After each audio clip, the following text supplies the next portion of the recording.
ബക്ക ബക്ക ബക്ക ബക്ക ബക്ക ബക്ക ബക്ക ആരാത്? ബക്ക ബക്ക ബക്ക ബക്ക ബക്ക ബക്ക ബക്ക. ആരാന്ന് പറയുന്നതല്ലേ നല്ലത്. വാ, അത് എന്താണെന്ന് പോയി നോക്ക്. ഹലോ, ഞാൻ റെഡിയായി കേട്ടോ. നീ എവിടെ എത്തി? ഏ? ജോണു, അവള് കണ്ടു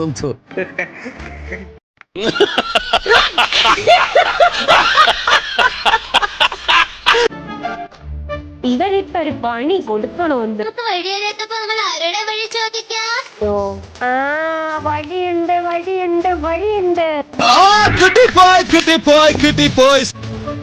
പണി വരുന്നുണ്ട് മോനെ. പൊട്ടടാ പൊട്ട് പൊട്ട്. ഈ സുന്ദരനല്ലേ സുന്ദരനല്ലേ ഞാൻ സുന്ദരനല്ലേ പാൻ്റൊക്കെ ഇട്ട് അയ്യോ അമ്മേ എല്ലാം കത്തിപ്പോയേ. അയ്യോ ഓ യ്യോ. ഇത് എങ്ങനത്തെ ജന്തുവാണ്? ഇത് എങ്ങാത്തൊക്കെ ആകല്ലോ. എന്നോട് കളിച്ചാൽ ഇങ്ങനെ ഇരിക്കും കേട്ടാ.